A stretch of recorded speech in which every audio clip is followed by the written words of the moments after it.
Assalamualaikum warahmatullahi wabarakatuh. Bismillah walhamdulillah wassalatu wassalamu ala rasulillah Sayyidina Muhammad ibn Abdillah wa ala alihi wa sahbihi wa mawalah amma ba'du. Rabbi shrahli sadri wa yassirli amri wahlul 'uqdatam min lisani yafqahu qawli waj'alni waziran min ahli. Allahumma alhimna ilman naf'u bihi awamiraka wa nawahiyaka warzuqna fahman na'lamu bihi kaifa nunajika ya arhamar rahimin. Allahumma arzuqna fahman nabiyyin wa hifdzal mursalin wa ilhamul malaikatil muqarrabin. Allahumma akrimna binuril ilmi wa akhrijna min dhulumatil wahmi waftah lana abwaaba rahmatika wa anshur 'alaina hikmataka ya arhamar rahimin. Rabbi ghfirli wa liwalidayya warhamhuma kama rabbayani shaghira walhamdulillahi rabbil alamin. Mari kita lanjutkan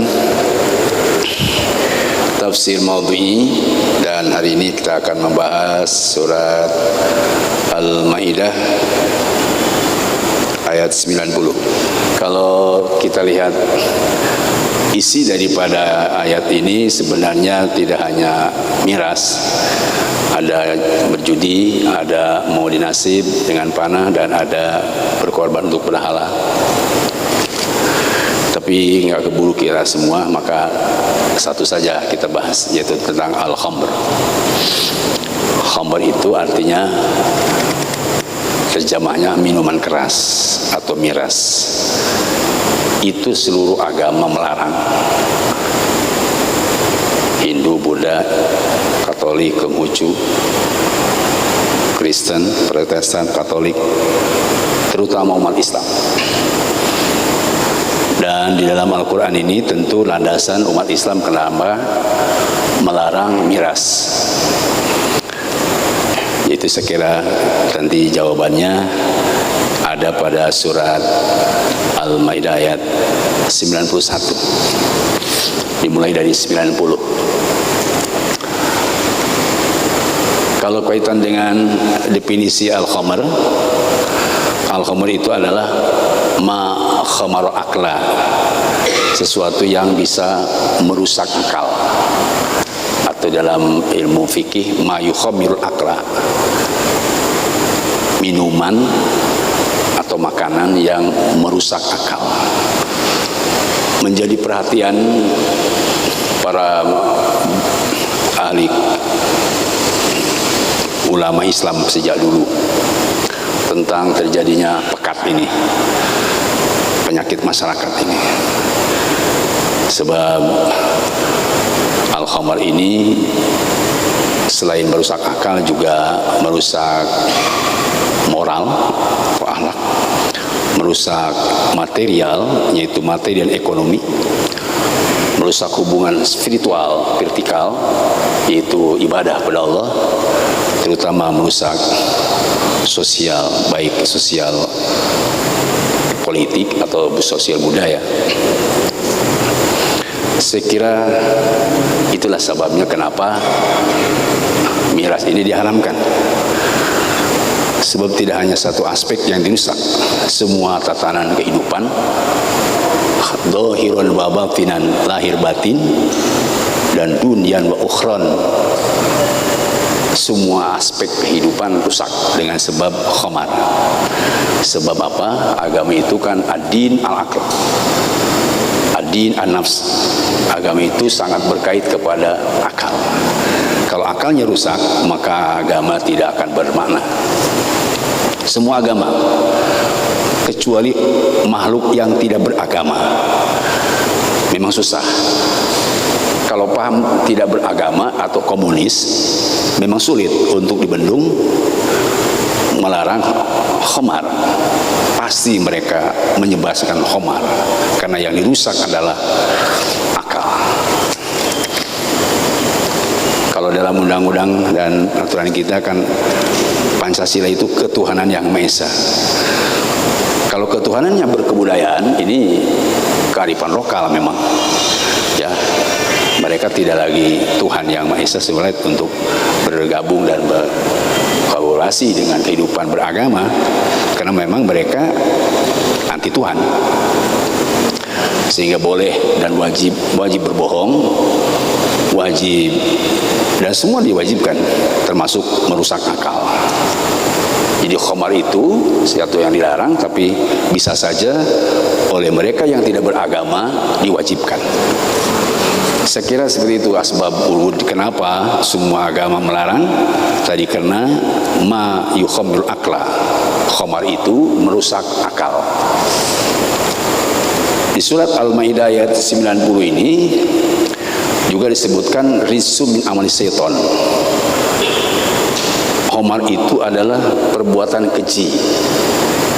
Rizqun keji, jadi aspek spiritual, moral, mental.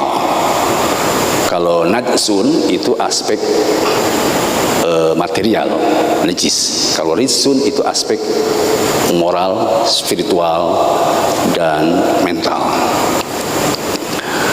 Itu bedanya ya. Jadi keji itu perbuatan yang paksa sama dengan paksa, keji. Keji bukan hanya dibuat oleh manusia, tetapi dibuat oleh setan. Ya tentu saja kalau kita lihat tujuan setan itu ada 4 di sini. Pertama, setan tujuannya di dunia dengan melalui khamar atau miras itu harus timbul permusuhan di antara satu sama lain. Teori konflik. Tidak boleh ada satu negara bersatu, tetapi harus konflik. Itu al-adawah. Dan yang kedua, tujuan setan hidup di dunia melalui miras ini adalah al-baghdha, supaya benci satu sama lain, saling membenci. Dan yang ketiga, yasutakum an dzikrillah, yaitu menghalangi agama, menghalangi ibadah, menghalangi Islam, dan seterusnya. Menghalangi orang berbuat baik. Dan lebih khusus lagi, yaitu yasuddakum anis sholah. Yang keempat, setan ini bekerjasama dengan manusia pecandu narkoba atau khamar adalah untuk meninggalkan sholat. Sehingga pahal antum tahun, berhenti kamu dari melakukan miras. Nah ini saya lihat tafsirnya Pak antum tahun ini adalah hal istifham inkari, ya. Istifham takriri, istifham takriri. Jadi pertanyaan tapi bentuknya menetapkan. Fahal antum muntahun, kamu harus berhenti. Ya. Saya lihat di tafsir Sawi, tafsir Jalalain dan tafsir Baidawi itu sama. Semua tafsir sekira sama. Fahal antum muntahun maknanya intahu, wajib berhenti kamu dari melaksanakan khamar atau lagi menggunakan yang memabukkan. Apa itu namanya, miras, minuman keras, apalah namanya, narkoba dan sebagainya. Sebab semua minuman keras dilarang kecuali es batu. Nah, es batu boleh. Nah, itu keras tapi batu boleh diminum. Nah, supaya tidak tegang. Baik, saya kira saya harus juga menjelaskan aspek tafsirnya. Kalau tadi asbab nuzulnya ini dijelaskan dalam 2 tafsir, tafsir Ahkam dan tafsir Mukatsir, itu hampir sama ya. Kegelisahan Umar bin Khattab mengenai turun surat An-Nahl ayat 67, di mana surah An-Nahl ayat 97 itu menjelaskan tentang wa minat thamaratin nahil wal a'nab tattakhidhu sakaron wa rizqan hasana inna fi dzalika laayatil liqaumin yaqilun. Sesungguhnya dari sebagian buah anggur, buah kurma, kamu proses, kamu peras itu anggur dan kurma, ternyata ada yang memabukkan, meskipun rizqan hasanah, ada yang menjadi rezeki yang baik. Tapi ini harus direnungkan, kenapa ya pertama disebut sakalo? Berarti lebih banyak memabukkannya daripada rizqan hasanahnya. Langsung saja Ibnu Katsir dan Imam Ali As-Sabuni dia menjelaskan bahwa rizqun hasanah bersifat madiyah atau maliyah, bersifat material. yang mungkin sekarang sedang dikembangkan, yaitu dengan undang-undang Perpres, peraturan Presiden nomor 10 tahun 2001, itu tentang legalisasi miras, industri miras sampai ke taraf pengedarnya. Sebetulnya peraturan Presiden ini turunan daripada Undang-Undang nomor 11 tahun 2020 itu tentang celaka. Celaka itu singkatan, ya, cipta lapangan kerja. Tapi namanya sudah celaka, jadi ya bisa-bisa maknanya memang sesuai dengan namanya. Wallahualam, saya nggak tahu. Tapi turunan dari Undang-Undang nomor 11 tahun 20 ini diwujudkan dalam peraturan Presiden, yaitu nomor 11 tahun nomor 10 tahun 20, ditandatangani yaitu tanggal 2 bulan Februari, sudah hampir sebulan lalu. Meskipun diperuntukkan untuk hanya 4 provinsi, Papua, NTB, Bali, dan Sulawesi Utara.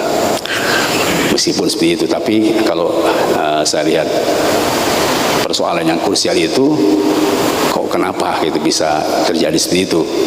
Ya saya nggak tahu apa maksudnya, tetapi sudah bisa nampak kelihatan kalau dari kekacauan yang kita lihat, mungkin supaya tambah kacau, keruwetan yang terjadi mungkin supaya tambah ruwet, mungkin seperti itu. Wallahualam, saya nggak tahu itu kenapa bisa terjadi, tapi itulah jawabannya di dalam surah Al-Maidah ayat 90-91. Umar bin Khattab pernah meminta di dalam salah satu hadis yang terkenal, ya, asar maksudnya, Allahumma bayyin lana fil khamri bayanan syafiyan. Ya Allah, jelaskanlah kepadaku tentang minuman keras ini dengan penjelasan yang syafiah, yang bisa menyembuhkan penyakit masyarakat yang sudah begitu parah dengan sebab khamar ini. Tetapi ketika turun pertama tadi surat Al-Nahl ayat 43, masih 67, sorry, itu belum puas. Turun lagi surah Al-Baqarah ayat 219 tentang ada manfaat dan mafsadat atau memabaukan, juga kurang puas. Allahumma bayyinana fil khamri bayanan syafiah. Ya Allah, saya ingin penjelasan tentang khamar ini, penjelasan yang bisa menyembuhkan masyarakat, yang bisa mengembalikan masyarakat kepada norma-norma yang baik. Turun lagi, yaitu surat An-Nisa 43, wa antum sukara. Ya, apa ayatnya? Ya ayyuhalladzina amanu la taqrabus sholata wa antum sukara hatta ta'lamu ma taqulun. Tidak boleh sholat dalam keadaan mabuk sehingga paham apa yang dibaca. Tidak puas lagi, ya Allah, bayyinana syafi'an fil khamr. Ya Allah, jelaskan kepadaku tentang minuman keras ini yang paten lah itu. Baru turun surat Al-Maidah ayat 90-91. Saya lihat di dalam tafsir kontemporer yang saya tulis dalam tafsir Maudhu'i, sebetulnya pelarangannya itu di ayat 91. Harusnya kan 190. Nah, tapi kenapa di pelarangan 91? Pahala antum muntahun, berhenti kamu dari minuman keras. Nah, ini ternyata di dalam berbagai tafsir itu adalah targhib wa tarhib. Targhib wa tarhib. Targhib di ayat 90 yaitu iming-iming atau pemberitahuan tentang rizun min amri syaitan. Minuman keras itu adalah perbuatan keji, yaitu perbuatan setan. Itu adalah targhib. Tapi tarhib, ancamannya itu pahala antum muntahun, yaitu 4 tadi. Sebab ada ditonjolkan 4 akibat daripada minuman keras. Apa yang 4 tadi itu?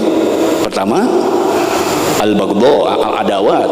Kalau minum keras itu bakal terjadi permusuhan satu sama lain, baik berskala lokal atau nasional atau internasional. Kedua, baghdha, yaitu kebencian yang tidak akan henti, dendam yang terus menerus dan kesumat, dan akan terus terjadi perang 1, perang kedua, perang ketiga, dan perang kelima sampai 10 sebab akibat al-baghdha. Dan yang keempat, yang ketiga tadi, ya suduk antikrilah, memang setan menghalangi jalan yang benar, zikir pada Allah atau Islam. Dan yang keempat itu tadi, larangan sholat. Makanya pahala antum muntahun, itu ayat 91, berhenti kamu dari minuman keras. Sehingga tafsir Ibnu Katsir dan tafsir-tafsir lain saya kira sama. Proses turun ayat khamar ini tidak sekaligus. Imam Ali As-Sabuni mengatakan kalau sekaligus mungkin orang tidak berhenti. Kalau tidak tadrij wa tartib, tidak tartib wa tadrij itu tidak tersusun dan tidak cara proses yang mudah, susah, lebih susah dan tambah susah, mudah, keras, lebih keras dan sakingnya tambah keras. Kata Ali Sabuni, kalau sekaligus daf'atan wahidah mungkin la nan'u minal khamri abada. Orang tidak mungkin meninggalkan minuman keras selamanya.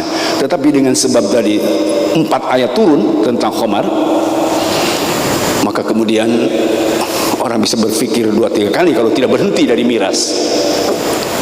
Apa yang pertama tadi? Coba kita lihat surat An-Nahl ayat 67. Kan kalau wa min samaratin nahili wal anab tatahidu minhu sakaru wa rizqan hasana, ini kan sebetulnya boleh diminum. Ya. Bahkan pisau di Islam ketika di Mekah itu masih menjadi idola minuman keras itu. Ya, bisa jadi idola yang beralkohol itu, ya. Halal malah dihalalkan waktu di Mekah. Tetapi ya di Madinah sudah beda.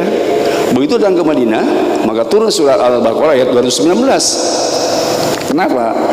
Yang dihalalkan itu ternyata memang ada seperti dampak yang kelihatan di dalam surat An-Nahl 67. Dampaknya apa? Dampaknya kok tidak positif gitu. Banyak hal-hal negatifnya. Dampak, ada indikasi ya, ada dampak atau indikasi, tanda-tanda kok ada dampak negatifnya, indikasi negatifnya. Maka turun ayat 219 surah Al-Baqarah. Ditanya sahabat, yas'alunakal khamri wal maisir qul fihima itsmun kabir wa manafi'un nas. Sahabat bertanya tentang khamar dan judi. Maka qul fihima itsmun kabir, wahai Muhammad, jawab olehmu tentang khamar, minuman keras dan judi itu itsmun kabir, dosa besar. Di dalam qiraat lain ismun katsir, dosanya banyak. Ada kabir dosa besar, dosa katsir banyak. Jadi saya kira minggu lalu sudah dijelaskan ya. Antara katsir, kabir ini qiraat sab'ah. Dan manafi'un nas, ada manfaatnya. Lagi-lagi tadi sakaran hasanah, dampak negatifnya didahulukan, kemudian dampak positifnya sama di surah Al-Baqarah 219 juga. Ada manafi, ada kemanfaatannya dan ada kemadaratannya, yaitu ada kemanfaatan lebih dulu ismun kabirnya, kemudian ada manafi'un nas. Dengan turun surah Al-Baqarah 219 ada sebagian kelompok minuman keras terus tidak henti-hentinya, ada yang berhenti. Kenapa? Itu kan ada manafi, ada manfaatnya sehingga mereka minum terus. Ada yang sudah berhenti, kenapa? Ismun kabir, dosanya besar. Karena terjadi seperti itu, maka seorang pengusaha sukses di Madinah dari Mekah, tanya Abdurrahman bin Auf namanya, pengusaha sukses. Kalau sekarang mungkin ya milioner lah, mungkin setara dengan Saifan mungkin gitu, sukses.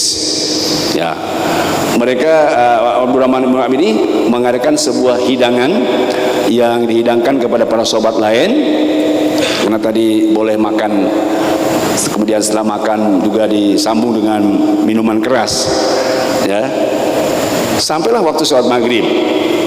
Pas sholat maghrib ada seorang yang ditunjuk supaya jadi imam. Kebetulan dia baca surat Al-Kafirun, salah baca, huruf la dengan ma dibuang. Yang seharusnya kan la a'budu ma ta'budun wala antum a'biduna ma a'bud. Kami tidak akan menyembah kepada Tuhan yang kamu sembah, dan kamu juga tidak boleh menyembah kepada Tuhan yang disembah. Normalnya kan begitu.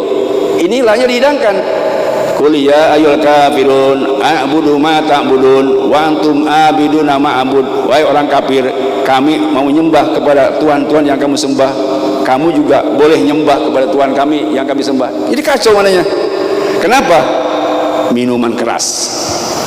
Gara-gara narkoba. gara-gara minum arak. Namanya ya mungkin dulu juga kalau bisa dikasih label bisa bintang atau apa, bir bintang atau mungkin belum ada. Sebab di dalam hadis lain kan akan ada yang menghalalkan bir, menghalalkan khamar yang namanya dengan yang lain. Ya, namanya mungkin tidak sama dengan sekarang karena riwayat Ibnu Asakir Rasulullah katanya pernah bersabda, tapi ini didoibkan oleh sebagian ulama. Tapi meskipun doib ada manfaatnya. Sabda Nabi kata Ibnu Asakir, satu surabu ummati min ba'di al-khamra wa yasmunaha bi gharismiha wa yakunu aunuhum ala surbiha umarauhum. Nanti umatku akan minuman khamar itu setelah aku ini, ya. Dan namanya bukan seperti nama yang ada di Quran dan hadis. Wa yasmunaha bi gharismiha, diberikan namanya bukan seperti nama yang ada di Quran dan hadis. Wa yakunu aunuhum ala surbiha umarauhum. Pendukung kepada minuman yang tidak ada nama zaman Nabi dan Quran itu adalah penguasanya. Mungkin kalau umarauhum ini bisa presiden, bisa gubernur, bisa wali kota, didukung minuman keras itu yang namanya bukan seperti al-khamar oleh penguasanya. Jadi tadi tentang Abdurrahman bin Auf melaksanakan sesuatu acara, kemudian disuruh kumpul semua minuman khamar, ternyata baca Al-Qur'annya salah. Ya ayyuhalladzina ya ayyuhal kafirun la a'budu itu jadi tidak ada la-nya. Ya ayyuhal kafirun a'budu ma ta'budun wa antum abina ma'bud. Sehingga turunlah surat An-Nisa ayat 43, ya. Ya ayyuhalladzina amanu la ya ayyuhalladzina amanu la taqrabus sholata wa antum sukara hatta ta'lamu ma taf'alun. Wahai orang-orang beriman, janganlah kamu sholat dalam keadaan mabuk sehingga kamu sadar apa yang kamu baca, paham yang kamu baca. Ini surat An-Nisa 43 seolah-olah melarang minuman keras itu waktu sholat, ya. Sehingga ada beberapa sahabat, kalau tadi Abdurrahman bin Auf, tapi ini namanya Utsman bin Malik. Utsman bin Malik juga pengusaha juga, ya. Dia mengadakan satu acara, dia berpaham bahwa tidak boleh minuman keras itu kalau dekat mau waktu sholat dekat, misalnya maghrib atau asar itu. Tapi kalau masih lama waktu sholatnya diprediksi boleh, sehingga Utsman bin Malik ini mengadakan acara ba'da isya. Seperti layaknya orang Arab kalau ngadain acara tanpa minuman keras, ya, tanpa apa itu merokok, bukan rokok apa, nah, itu sudah jadi, ya. Kumpullah semua itu dan dikasih hidangan, makan yang enak, dan juga yang diundang salah satunya adalah Sa'ad bin Abi Waqqas. Sudah dihidangkan makanan semua, mereka makan dan minuman khamar. Kebetulan yang dimasak itu adalah unta. Unta itu kan ada gede, Pak. Kepalanya itu disuguhkan, dan setelah selesai kan ada tulang rahangnya itu. Selesai mereka nyanyi-nyanyi nasyid, memuji-muji kelompoknya masing-masing, termasuk sahabat Ansor, memuji sahabat Ansor, dan kelompok lain sering memuji dengan syairnya, ya. Tetapi ada satu kelompok yang menyinggung, menyindir, menghina sahabat Ansor. Nah, ketika sebagian kaum Hajar Ansor dia menghina dan seperti sairannya itu menyinggung sahabat Ansor atau mengejek sahabat Ansor, ada seorang dari sahabat Ansor mengambil itu lahi bayirin, tulang rahang unta, yang bayangkan Pak, kepala unta dan besar, diambil sama dia, dipukulkan sama kepalanya Sa'ad bin Abi Waqqas, bocor. Setelah bocor kepalanya, dia juga tidak menerima Sa'ad bin Waqqas, laporan pada Rasulullah Sallallahu Alaihi Wasallam. Sa'ad bin Waqqas itu setelah laporan kepada Rasulullah, maka turun surat Al-Maidah ayat 90. Innamal khamru wal maisiru ansab azlam rizqun min amali syaitan. Sesungguhnya minuman keras itu adalah rizqun, perbuatan keji, yaitu perbuatan setan. Sampai kepada 91, mahal antum muntahun, kamu harus berhenti dari minuman keras. Sehingga yang tadi saya sampaikan,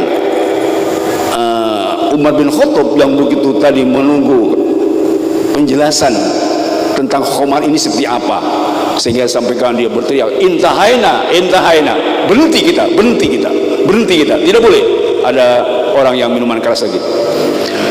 Saya mendengar seorang guru, tapi saya cari Pak, gak ketemu. Almarhum Abu Yadar namanya, dia ceramah di Darul Falah ketika menjelaskan khamar. Begitu sudah turun surat Al-Maidah ayat 91, itu di Mekah diberitakan bahwa sekarang tidak boleh lagi minuman keras. Warung-warung semua diberantas sama Satpol PP, mungkin kalau salah Satpol PP, diberantas, dan sampai banjir arak, banjir minuman keras, karena warung-warung semua diturun arak itu dan dipecah-pecahkan. Ya mungkin pakai mobil apalah kira-kira gitu. Karena penguasa kan kota itu sudah foto Mekah ya. Saya kira ini maksudnya kaitan dengan tadi kenapa minuman keras itu diharamkan atau tidak boleh. Sebab tadi ada 4 alasannya menurut Al-Quran: al-baghdha, al-adawat, dan yasurukum an dzikrillah, dan yasub anis shalah. Sedangkan hadis-hadis yang berkait dengan itu banyak sekali. Misalnya kalau saya lihat, ya tidak harus banyak lah hadisnya. Imam Ahmad menjelaskan bahwa Umar bin Abdul Aziz mendapat cerita dari Abi Tu'mah dan menceritakan dari Ar-Rahman bin Abdullah, dua-duanya pernah mendengar Rasulullah bersabda. Apa yang disampaikan Rasulullah SAW? Lu'inatil khamru ala asrati awjuhin. Diharamkannya khamar itu, dikutuknya khamar itu 10 aspek. Jadi tidak hanya khamarnya, ada 10 aspek lain yang berkait dengan tidak bolehnya dilakukan berkait dengan khamar. Pertama itu la'natul khamru bi'ainiha, tidak boleh orang melakukan khamarnya itu sendiri, tidak boleh diminum, artinya haram perbuatan setet khamarnya itu sendiri. Yang kedua, wasyaribiha, bakal dikutuk juga yang minumnya. Dan yang ketiga, wasakiha, yang ngantarkannya, pelayannya. Yang keempat, wabaiha, yang menjualnya. Wamubtadiha, yang kelima, yang membelinya, yang memesannya. Yang keenam, waashiriha, memproduksinya, yang memerasnya, pabriknya, dari mulai tukang sapu sampai direkturnya, itu semua dikutuk Allah. Wa mutasiriha, dan atau yang menerima barang itu, ya, ada juga mengatakan wasitnya adalah investornya. Jadi ada emitennya, pelaku pembuat khamar itu, dan ada investornya, itu juga dikutuk oleh Allah. Dan yang kedelapan, hamiluha. Hamiluha itu ya distributor atau supir yang membawa khamar di mobil box, itu juga dikutuk oleh Allah. Wal mahmulatu alaih, atau para penadah. Ya apa kalau penadah itu biasanya apa, grosir ya. Saya kira grosir semua itu kena. Dan yang terakhir, wa akalu thamaniha, yang makan hartanya atau makan harganya. Bahayanya dari hasil miras itu kan nanti jadi pajak. Setelah pajak itu dikumpulkan oleh negara dan diberikan ke kiai-kiai, ke ustad-ustad, ke santri-santri, itu berbahaya.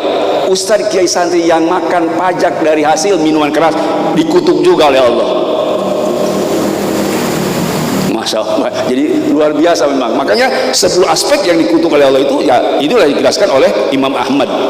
Ini riwayat Abu Daud dan Ibnu Majah. Hadisnya cukup sahih dan saya sering sampaikan di tempat-tempat lain. Ada juga hadis yang menjelaskan tentang ancamannya. Itu dari Abdullah Umar bin As dari Rasulullah SAW. Man taraka sholata sakal martan wahidah, barang siapa orang yang meninggalkan sholat satu kali kena mabuk. Satu duhur tidak sholat kena mabuk. Kakannama kanat ahud dunya wa amma alaiha, seolah-olah dia sudah punya dunia semua isinya, Tadi dengan sebab dia usaha, ibadah, tempat sholat, dia diberi dunia bersama isinya. Karena gara-gara meninggalkan sholat satu kali sebab tadi minuman keras, maka pasalabah, dicabut itu semua harta kekayaannya dan semua ganjaran pahalanya, sebab gara-gara meninggalkan sholat satu kali dengan sebab minuman keras. Wa mataka salatan arba marrah, barang siapa yang meninggalkan 4 kali, bukan satu hari Pak, satu hari 5 waktu, 4 waktu, maka kan hakon Allah ayyusikahu min tayyidil hibal, maka akan diberikan masuk neraka dan diberikan tinatul khobal, yaitu dari nanah, darah dan kotoran manusia yang ada di neraka, diminumkan kepada orang yang meninggalkan sholat 4 kali waktu karena gara-gara minuman keras. Ada lagi hadis salah satu yang baru, la ilaha illallah. Ada 3 kelompok memang oleh Allah tidak akan diperhatikan di kiamat. Pertama yaitu al-aqul walidayh, orang yang durhaka kepada orang tua.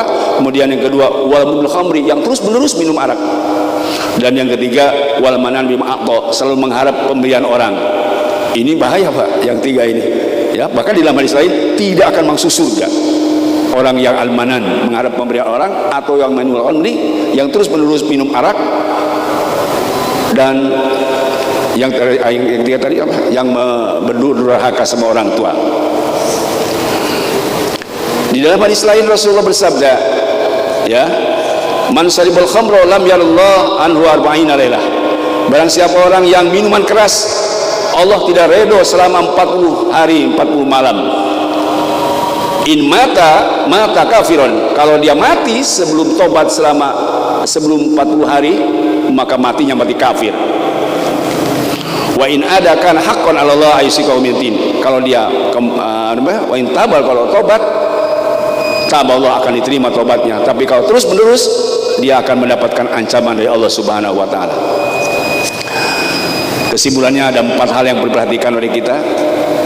Pertama, hikmah daripada ayat yang tadi dibaca, ternyata minuman keras ayatnya ada 4, itu adalah proses supaya kita paham tentang bahaya daripada khamar ini.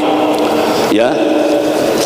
Yang kedua, hikmahnya adalah sebut manfaat itu, manfaat itu adalah ternyata ada keuntungan, memang ada materi yang bisa dihasilkan, tetapi itu istidrak.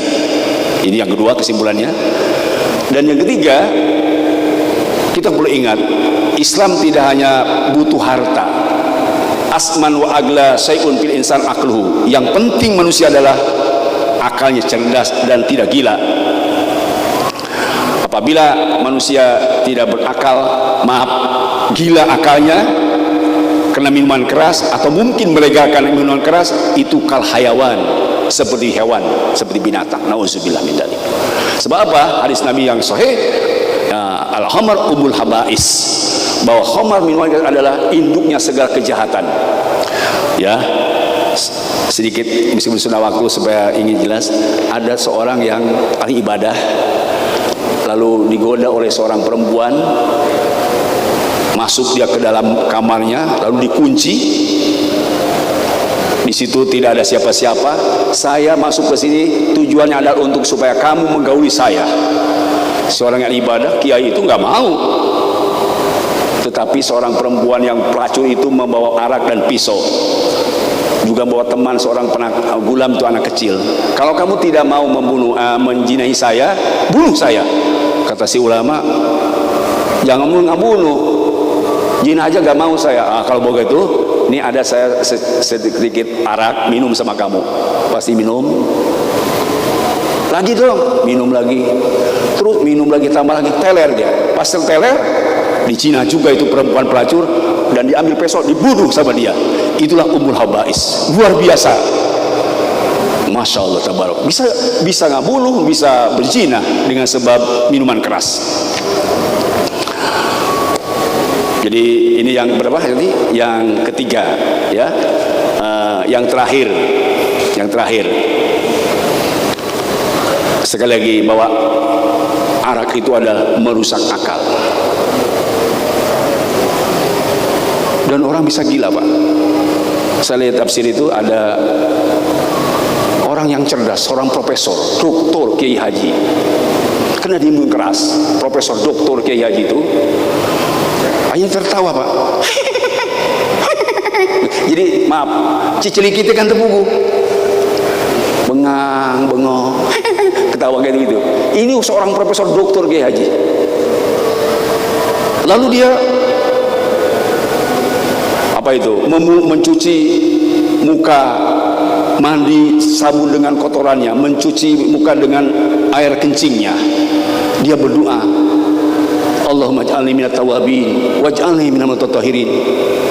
Ya Allah, jadikanlah saya ini orang yang suci lahir batin, padahal mandinya dengan air kencing dan sabunnya dari kotoran. Itu akibat minuman keras. Bisa gila itu ulama itu. Atau dia melegalisir mungkin minuman keras, bisa gila juga ulama itu. Nauzubillah min dzalik. Ada juga orang yang seorang ulama juga, ulama Kiai Haji, Profesor Doktor, karena dia melegalisirkan tentang Umar. Lalu dia dekati oleh anjing, dijilat-jilat mukanya oleh anjing. Apa dia katakan? Akramakallah kama akramtani. Semoga Allah memuliakan engkau sebagaimana engkau telah memuliakan saya. Padahal dijilat oleh anjing. Nauzubillah min. Itulah akibatnya kenapa khamar itu diharamkan. Ini jawabannya. Mudah-mudahan Bapak semua paham. Mari kita ku anfusakum wa ahlikum nar. Jaga keluarga kita dari api neraka, di antaranya khamar yang merusak tatanan sosial, tatanan moral, tatanan material, dan tatanan vertikal. Hubungan kita kepada rusak, tidak bisa ibadah. Hubungan materi ekonomi hancur lebur, politik acak-acakan, dan akhlak becat akibat kena minuman keras. Yang sinting tidak ada yang sembuh, malah tambah gila, matinya konyol. Yang akal sehat pun bisa jadi sinting akibat kena minuman keras. Nauzubillah min dzalik. Subhanakallah wa bihamdik, asyhadu an la ilaha illa anta, astaghfiruka wa atubu ilaik. Wassallallahu khairu khalqi sayyidina Muhammadin walhamdulillahi rabbil alamin. Assalamualaikum warahmatullahi wabarakatuh.